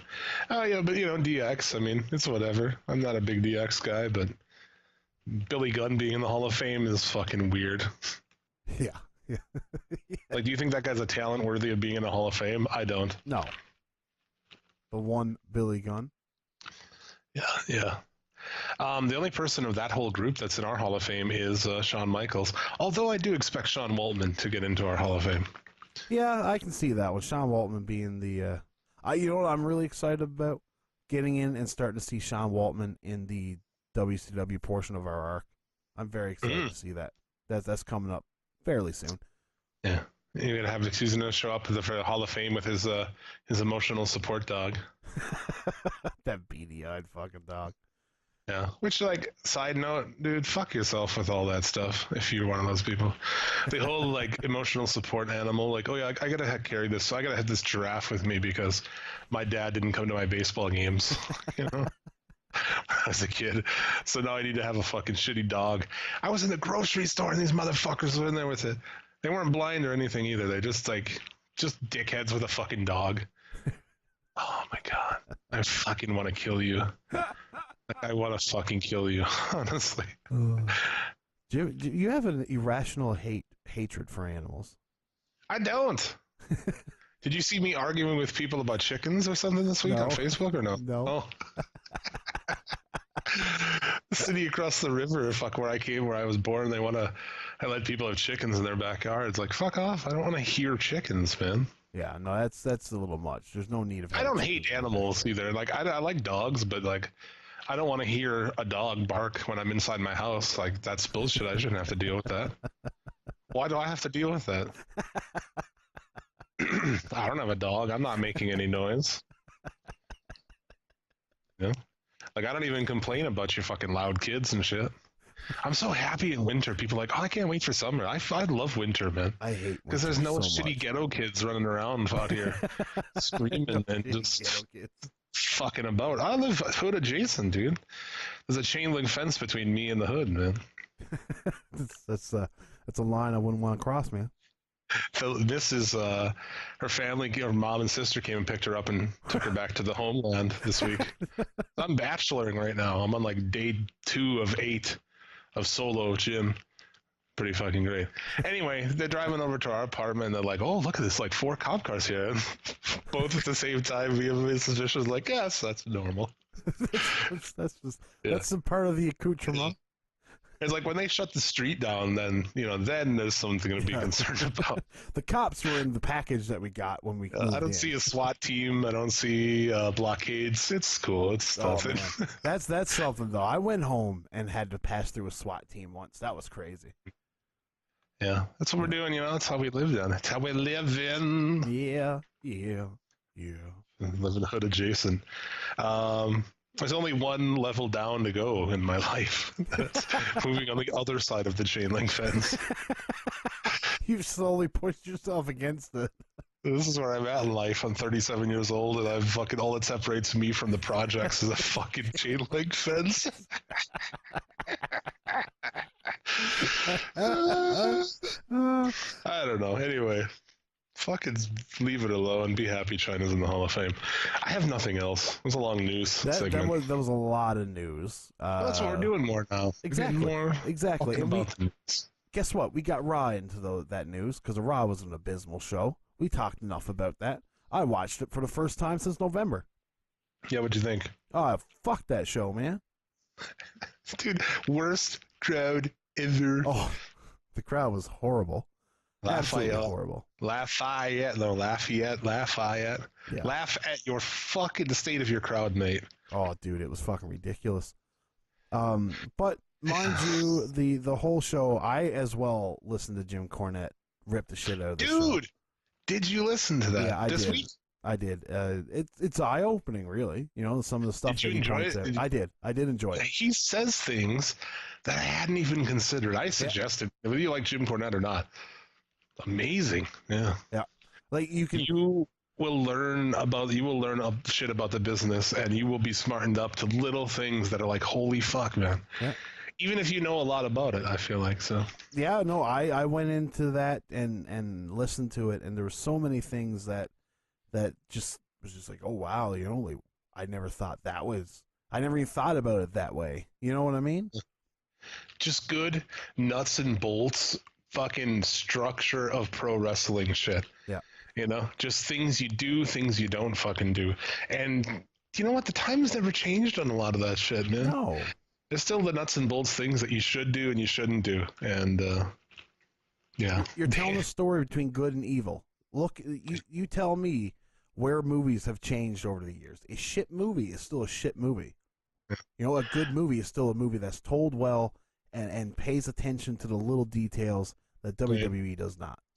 And some of it's just obvious shit. It's like, why every time you come back from commercial are they in a wrestle? Yeah. Yeah. Why aren't you going into commercial with something exciting mid-action, not being going into commercial with no action? I thought really the most interesting shit that he had in there was from a television production point of view. Yeah. Not even a wrestling booking sort of view, but just the way you set up segments, the way it's really worth a listen, man. People should listen. It is. Your opinions of Jim Cornette aside, and how because Jim Cornette is obviously a gimmick. You know what I mean? When he sees something on the internet that is really outrageous, he knows he can get a lot of views from ripping the shit out of it because he's Jim Cornette. Yeah. But when you take Jim Cornette and you put him to talk about the WWE and just a show in general, where it's not going to be full of ridiculous shit that he's not going to rant and rave about. So it's like sitting under a learning tree. You know what I mean? You're just sitting there you're just learning. Yeah, we never got it. I wish that we'd have got it in the NXT because he was there putting people in the Hall of Fame, where he should have managed the Revival. Now is the time. Yeah, Revival versus Gargano and Ciampa, because I think that's happening. I can see that. Yeah, he needs to fucking be in their corner, dude. Yeah. Just for one show, dude. Is that coming up? When are they going to do that? Is that going to be at this next pay-per-view here? Maybe it's at Fastlane. I don't know. Should do that at WrestleMania. It should be the Revival versus Gargano and Ciampa. Tag team match like a motherfucker. 20 minutes with Jim Cornette in the Revival's corner. But how do you go from Johnny Gargano and Tommaso Ciampa main eventing TakeOver to that? I don't know. You know are they still? I guess they are still. They got to. You know what I mean? It's what they've built. They've got to. Well, they did it. We're going to spoil a little bit because we have to. So if you want to skip ahead, a little bit of the Dusty Rhodes stuff here. Okay. Anyway, they turn on each other. They start off in that tournament as a team, and then they turn on each other. So you're back to where you need to be, but it's like you shouldn't even be in that position to start with. So what I would say is that Dusty Rhodes Classic, if I was booking this myself, they turned during that Classic on each other. I would have that reflect on the main roster as well. You know what I mean? Well, you've already gone farther than Vince will. I know. It's fucking ridiculous, but I mean, makes sense of your shit. You know what I mean? If you're making movies, you're going to be held to the same liability as movies. Yeah, this show, too, it's like they had a lot of stuff planned, and Rollins wasn't cleared, so they had to completely redo it. And it's just like the shit they do. So they have Lashley turn on Rush at the pay-per-view, and then here, it's over because it has to be over. They originally wanted Balor and I guess Ricochet to have a match with each other. Yeah, which that makes no goddamn sense. Well, no, you can't. But dude, what's the sense in having these Gargano and Ciampa beat your tag team champs? The guys who just got the belts. It's true. There's no sense in that. The fuck are you Aleister Black going fucking 10 minutes with Elias? Like, what the fuck? Seriously, what the fuck? After cutting a dumbass promo in the ring. Yeah, like that's not how you do it. You know what I mean? This man. And what is Ciampa? Like, he's this great heel, and on here he's like, what are you gonna make him a baby face? He's like pluggy baby face. Like what? He's the fuck? nothing as a baby face, dude. No, he's nothing. Yeah, very bad. Heavy Machinery are the Bushwhackers now. Yeah, the Bushwhackers, and they're also brothers. Yes. So it's over, dude. Yeah, it's done. They have literally done it. They fucked it. You know what I mean? I know. Whatever. Do you think Kevin Owens? This shit continues. Kevin Owens eating popcorn. What in the fuck are they doing with this guy? Is he going to come back as the everyman and take on Bryan at Mania? Seriously? That's where he's an everyman. You know what I mean? That's where it seems to go. What change is he expecting also? Motherfucker, that's how much popcorn is at the movies, dude. $20. Popcorn and drink? Yeah, I mean, here in Canada, you get a little bit of change. A little bit, maybe like $4. Yeah. Did you catch some of the names? I wish I'd have went back and looked. But they got their nicknames, dude. Aleister Black got his nickname. He's the Dutch Destroyer. Yeah. Yeah. I mean, they've been calling him the Dutch Destroyer in NXT for a while. Have they? Yeah. They're not as obnoxious with that fucking nickname garbage. No, it's not thrown down your throat. Like, they'll talk about it in, like, just in passing. Yeah. You know what I mean? But, like, not during a match or whatever. Dude, that's the way you should. You know? You don't just do it all the fucking time. That was, like, that whole nickname thing, that was something that I used to always bitch about for TNA back in the day. Yeah. Before I had a podcast, how everybody in TNA had a stupid fucking nickname, like the Monster Abyss, the Charismatic, they'd make him a Jeff Hardy. Primetime Skipper was always a thing. Oh, where the fuck do you think they got it? That's when they're doing WWE Light to a fucking T. Yeah. Yeah. I hate that shit, dude. I mean, everybody in WWE has one. Yeah. And they're all fucking ridiculous, man. It is. The lunatic fringe, dude. Yeah, the Demon King. They even put him on old guys, the Icon Sting and what was Goldberg? Something. In quotations, Bill Goldberg. Bill. How crazy is it that he was just Bill Goldberg in WCW? Yeah, like, right? You're just gonna be. What's your first name? Bill. What's your last name? Fucking Goldberg. You mean Goldberg like the Mighty Ducks Goldberg? Yeah, the Goldberg. Yeah, Goldberg. He's a Jewish dude named Bill. And they just went with it. What? Fantastic. Yeah. I love it. And in that main event, too, that was great because Riot sells one of the worst punch sells I've ever seen. It's not even close. Just woof. Buzz, and your girlfriend. Woof. Rousey almost killed herself diving off the top rope to the outside. Oh, man, what an ugly dive.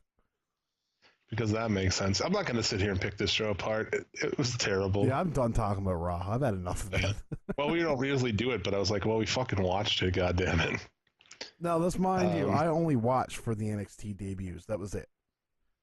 But I ended up catching most of it. Like, I didn't watch that horrible Braun Strowman, Baron Corbin match. Yeah, they came out and they're like, oh, we got all this new stuff and all these new guys and all this exciting shit. Well, it wasn't, but they advertised it as such. But first, let's have a rematch of the worst match from the show from last night. What the fuck?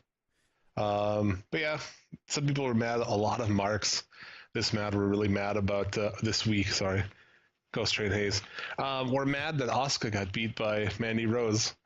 Dude, like, you can't even set up a heel contender anymore without people getting upset. Fucking marks on Twitter freaking out, dude. Yeah. So yeah, dude, what you're really doing is to set up a heel. I mean, I don't know about confusing Asuka. She made her look fucking stupid. She outsmarted her. She really should have cheated by holding the tights or feet on the ropes. I'd have rather had a feet on the ropes, but hey, whatever. Yeah, or even under the rope. You got to set it up because they're not going to do what they should. In my opinion, her match at Mania should be getting her fucking win back from Charlotte. Thanks. Thank you. Fuck you. Bye. Yeah, I agree. I was surprised though. They went with Kofi. I was like, I really didn't know after the pay-per-view. I'm like, are they just going to ignore this? Because that's a thing that they do. Yeah, they do. Yeah. He wins this match and will be taking on Bryan. He also did a 10-year callback on the stupid Randy Orton thing. Yeah, I thought that was pretty dope. I thought that was really cool. Yeah. Right. And Elimination Chamber 2, him pinning Randy Orton, I fucking popped hard for that. We didn't even talk about that show, we really. Didn't. I don't think there's any need to talk about the fucking show. Everyone's talked about it. Like, that Elimination Chamber show was, what, one match? Let's see, women's match was Elimination Chamber was garbage. Usos versus Miz and Shane, it's nothing. Garbage. Balor defeated Lashley, garbage. Yeah. Yeah, Riot, that whole Rousey shit. The fact that she lost in 90 seconds and there's a fucking 15-minute match next night is fucking mind-boggling. That's just the stupidest thing I've ever heard. Especially at a company who, like, 3 weeks ago said that, fucking automatic rematches are fucking nonsense. They're antiquated and we're not going to do them anymore. Did you hear that was originally supposed to be Alexa Bliss and they figured it was going to be so bad? Yeah. So they're like, well, Bliss can't go 15 minutes. No. So it's like, at that point in time, and then they were also like talking up how it's ritual for Ronda Rousey to defend her title after a pay-per-view. It's like, why? Like, why? Like, why? Why is this a fucking thing? There's no, when you beat somebody clean in 90 seconds, there is no need for a rematch.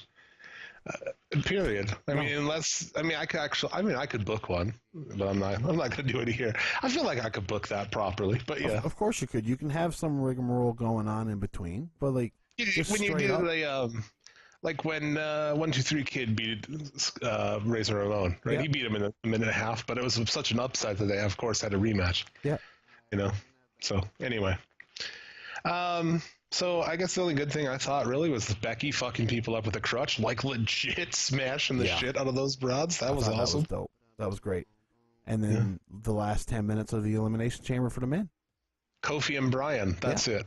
Yeah. That was great. That was so good. There's two schools of thought here. There was they should have just said fuck it and done it. Which I'm part of that school. But other side too, like, people who book Jared and stuff, who knows more about wrestling than I do. He made a good argument for why you don't. But I don't know, why couldn't you just put it on Kofi and drop it back at Fastlane and still do what you want to do for Mania? The way I look at it, sure, you should have Kofi built up more before you do this kind of deal, like in hindsight. But this is Mustafa Ali's place. This was his spot. Yeah. Right? So like, that's why it's great. That's why it's great that you can spin that off and you can do Kofi and Ali. That'd be great. Yeah. Like how I would do it. This is how I would book it. Okay. I would have Kofi win a match at Fastlane to face Daniel Bryan at WrestleMania. I would have Big E or Xavier Woods sneakily give Kofi the win by like doing something behind his back and Kofi doesn't realize that the New Day helped him. And then I would have Kofi just being, I'm the champ, blah, blah, blah, and they're all behind him, blah, blah, blah, and then it becomes the Kofi show, and Kofi doesn't know that Big E got him this win. And so once Big E doesn't get his thanks, I would have Big E, just when he gets sick of all the Kofi show, attack him, and then you got Big E and Kofi at SummerSlam. That's what I would do. But What? That's just me. No. That's what Kofi, you want to put those guys against each other? Of course. I would have them fucking... I'm sick of the New Day, Jim. I'm not. I'm so sick of them. What I would just do is a way simpler idea than that would just be at Fastlane, you do Kofi and Ali. When it gets Bryan, you have Kofi go over Ali, takes on Bryan. Yep. And then after he beats Bryan, you can have Ali come back around. Yeah, maybe, you can even work those together. Kofi beats Ali at Fastlane to take on Bryan with the help of New Day, without him knowing. Yeah. Yeah, they were rebooking shit. Is this pay-per-view take two? It is not. So, yeah. There was that, and then, those two things I thought were good. That's about it. Yeah, that's the Elimination Chamber. Dude, Fastlane is historically a real piece of shit. Yeah.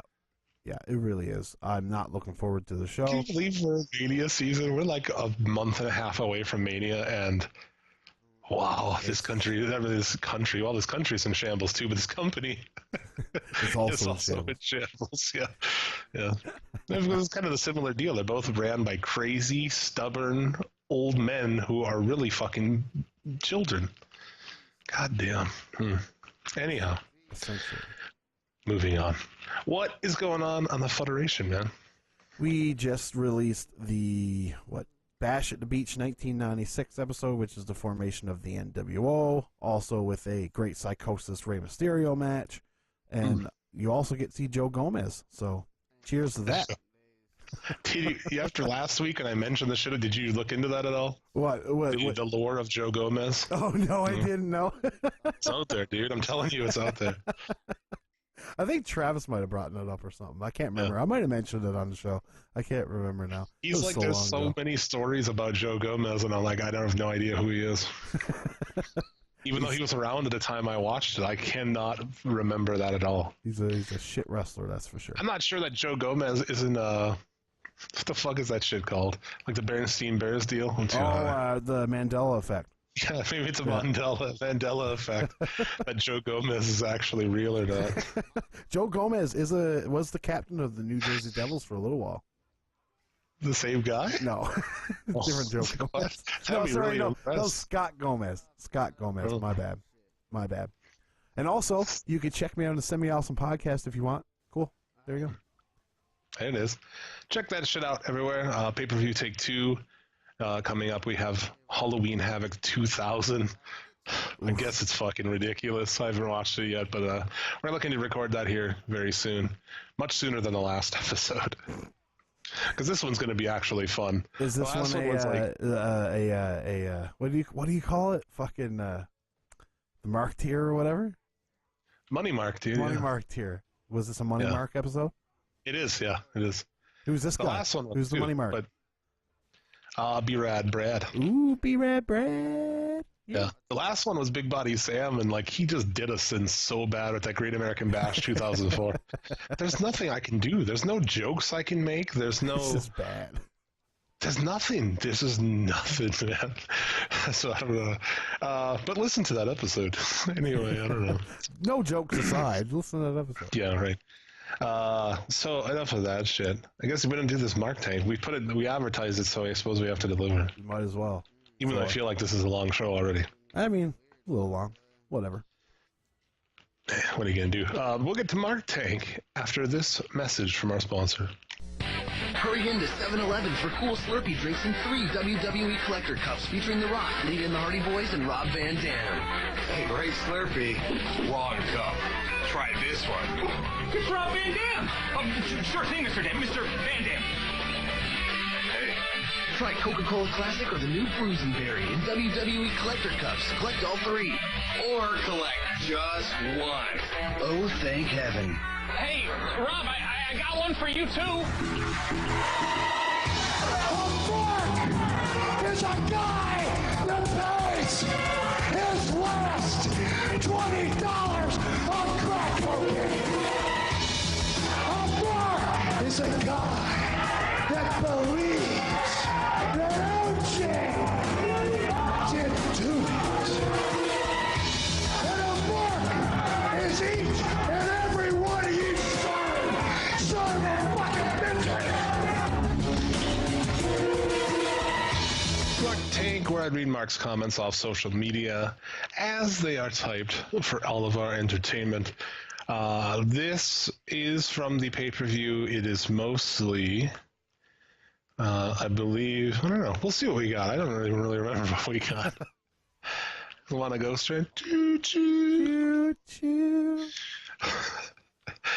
Emily Rodriguez Carrasquillo says, Baron Corbin, man up and take Braun one-on-one.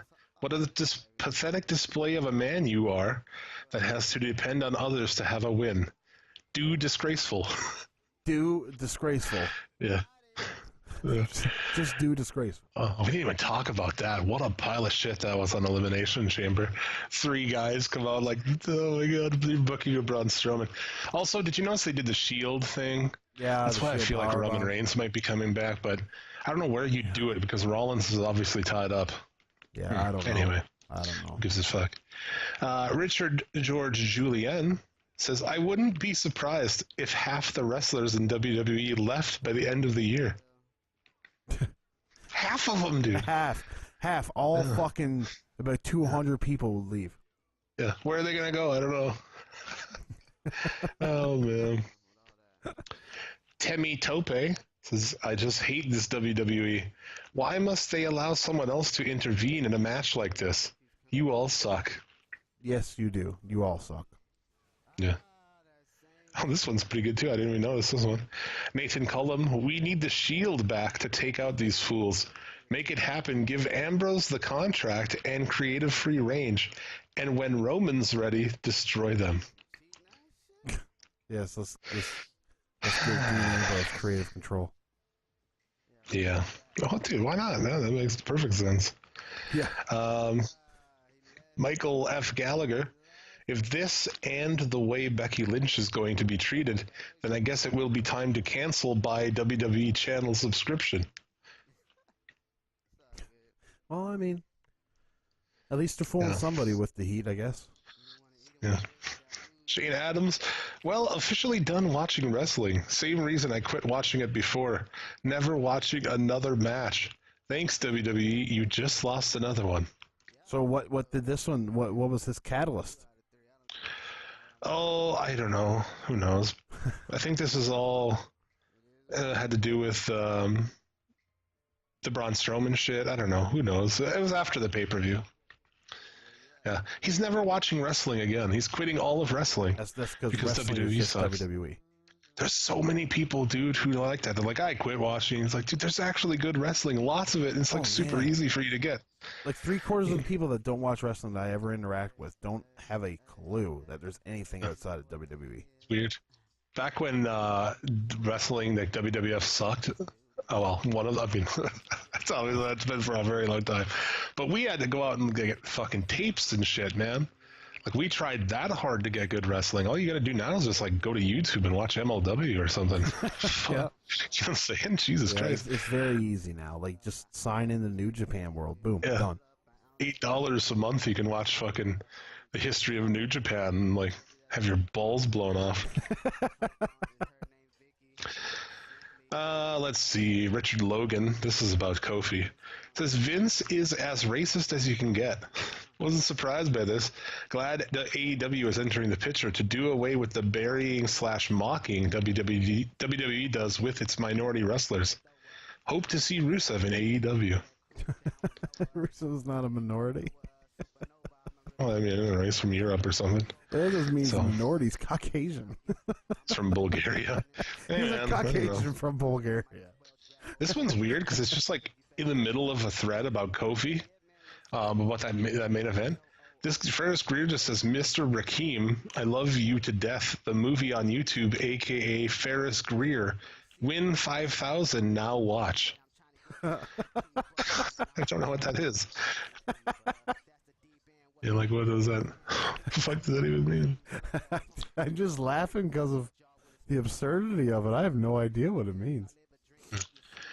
Daniel Culdorado. I'm been WWE fan my whole life, since it was known as WWF. Whoa, way back, bro. Whoa, man. 2001? Holy. He's old school, dude. And I always said one thing I don't like about them is if you are black or Asian, you'll never get a fair WWE title shot or run. WWE equals white wrestling entertainment. You know, he's in Mark Tank, but he's not fucking wrong, dude. Yeah, he's not wrong. Yeah, it was more about the beginning of that, but dude, you're not wrong. Yeah. They have never had a fucking Asian that they've done jack shit with, have they? No. Shinzaki, right? I mean, that's it. I mean, if you that's want, Hakushi. If you want to say they've done a lot with him, sure. No, they didn't. He was one that they did good. What are some other Asians? They tried. I mean, I wouldn't say that they did a better job with Shinzaki than they did with Nakamura. I don't know, dude. Nakamura's been pretty fucking shit. Well, like at the tail end of it, but they did pretty much shit with Shinzaki too at the tail end of it. You know what I mean? Yeah, but he's not wrong, man. He's no. White wrestling entertainment. Yeah, no, it's pretty par for the course. Yeah, pretty good. I don't know. Let me just get to this week's winner. Let's see here. This is great. This week's Mark Tank winner, John Gruel, on Twitter at JGURule1. I shouldn't say his Twitter. Yeah, I don't want people to hassle. Oh, harass I don't want. No, because we're in a good mood now. We're nice to people. We're like the friendly. That's true. We are the. How did we turn into the friendly podcast, you? Because people went so far the other way, man. There's like made some us shows. Fucking babyface. Yeah, we had to turn face, dude. We used to be heel, and yeah, we've had to do a fucking face turn, man. Like Godzilla, the best face turn in the history of Japan. Seriously. I get you. Name a better turn in Japan than Godzilla's babyface turn. It's not. I mean, it's again, just like white wrestling entertainment. You're not wrong. But yeah, I don't want to harass people. No more. He says no more NXT nobodies. They are ruining Raw. These new nobodies have no charisma.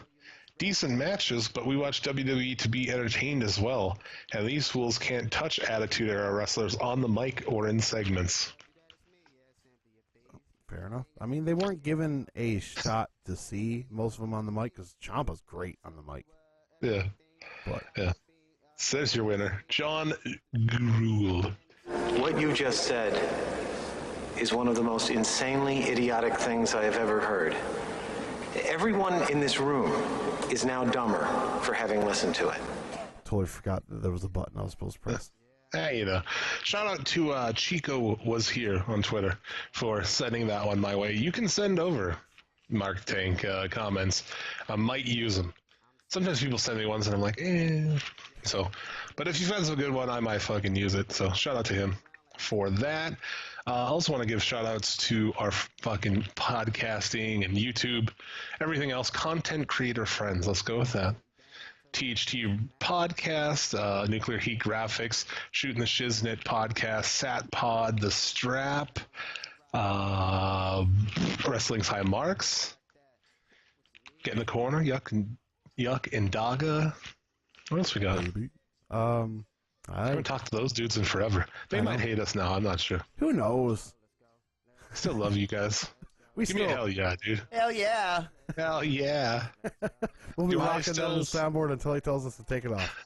Do I still love Yuck, Nasty, and Dogga Baby? Hell yeah. Hell yeah. Thank you. And also, still, I'm going to say it every week on this show, still miss Bobby Anthem. I agree. So, I think that is about it. Do you have anything else that we need to... No. Okay. Well, also, shout out to a boy Evil Evan rocking the King of Bong style SCL shirt at fucking bar wrestling. Yes, that was. Thank you, sir. Thank you. I always retweet his shit. And I'm like, if you're at bar wrestling tonight, smoke your weed with this guy. I don't know if it's worked yet. I don't know if it's worked. I hope it worked. Yeah, I do too, right? I hope somebody like fucking goes and smokes a blunt with him.